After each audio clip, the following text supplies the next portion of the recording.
3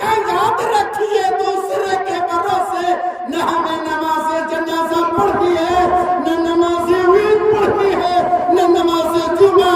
حال یہ ہوتا ہے بندہ دوسرے کو دیکھا باندھا ہے تو باندھ لیا، تیسرے کو دیکھا کھولے ہے تو کھول دیا۔ ایسی نماز پکا سیکھ لے، نیت کر لیا، نیت اب ہاتھ کھولے گا نہیں، نماز جنازہ میں ہاتھ کھولے گا نہیں۔ کب کھولے گا؟ لاسٹ میں۔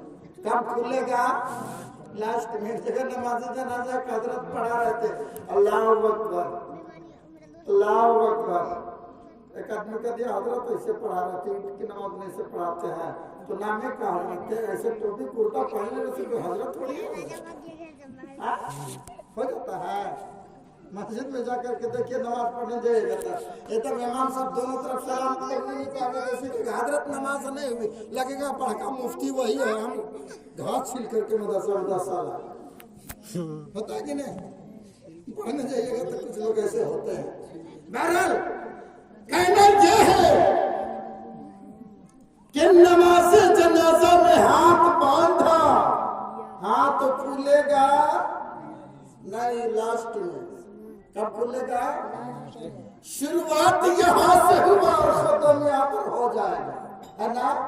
اس کے بعد نیت کیا کیا تھا؟ اللہ تعالیٰ کے لیے ثنا۔ کیا کیا تھا؟ ثنا اللہ تعالیٰ کے لیے۔ تو سب سے پہلے ہم ثنا پڑھیں گے، اللہ کی حمد کریں گے، اللہ کی تعریفیں کریں گے، اللہ کی وحدانیت کا ذکر کریں گے، اور کیوں پڑھیں گے؟ سبحانک اللہم وبحمدک وتبارک اسمک وتعالی جدک ولا الہ غیرک۔ اس کا ترجمہ کر دو تو آپ کو اور مزہ آئے گا۔ سبحان اللہ سبحانک اللہم وبحمدک، مولا پاکی ہے تیرے لیے، مولا تیری ذات پاک ہے، وبحمدک اور تعریفیں تیرے لیے، بڑائی تیرے لیے، مولا تو پاک ہے، تیری ذات پاک ہے اور تیری بڑائی ہے، وتبارک اسمک اور مولا تیرا نام بڑی برکت والا ہے، کہتے سبحان اللہ، تیرا نام بڑی عظمت والا ہے، وتعالی جدک اور مولا تیری شان بڑی اونچی ہے، تیرا اونچا مقام ہے، مولا تو بلند و بالا ہے۔ اور یہاں بچوں کو بھی اردو کی دوسری میں پڑھاتے ہیں، اللہ ایک ہے، پاک اور نعیم ہے، وہ سب سے بڑا بادشاہ ہے، وہ ہمیشہ سے ہے اور ہمیشہ رہے گا۔ یہی نہ پڑھاتے ہیں؟ تو اللہ کی تعریف کرنی ہے، حمد ثنا۔ اللہ تیری ذات پاک ہے، تمام تعریفیں تیرے لیے، وتبارک اسمک اور تیرا نام بڑی برکت والا۔ برکت والا ہے کہ نہیں ہے؟ برکت والا ہے تب تو ہم کھاتے ہیں تو بسم اللہ کہہ دیں، سبحان اللہ، ہے نا؟ اور یہ برکت والا نام لے کر محفلوں میں کہلواتے ہیں نا علماء، کہیے سبحان اللہ۔ کیا کہلواتے ہیں؟ کہ اللہ کا نام ہے، سبحان اللہ، ہے نا؟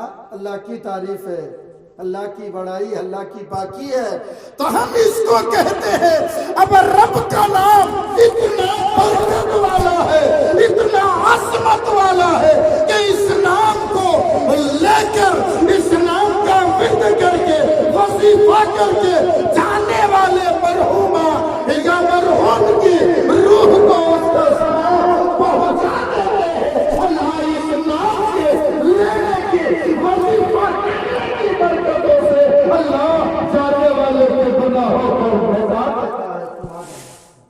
اس لیے کہ ایک نام اللہ کا غفار بھی ہے، اور غفار کا معنی ہی ہوتا ہے بخشنے والا، سبحان اللہ۔ اور جب کا رب کا نام لے کر مرحوم کے اصالے ثواب کرتے تو اللہ بخش دیتا ہے، سبحان اللہ۔ بات مختصر میں 2 منٹ پہ ختم۔ سبحانک اللہم و بحمدک و تبارک اسمک و تعالی جدک و لا الہ غیرک، اور اللہ کے سوا کوئی عبادت کے لائق نہیں ہے، وہی معبود ہے۔ اس کے بعد امام صاحب اللہ اکبر کہتے ہیں، آپ بھی دھیرے سے کہہ لیجیے اور ہاتھ مت کھولیے، باندھے رہیے۔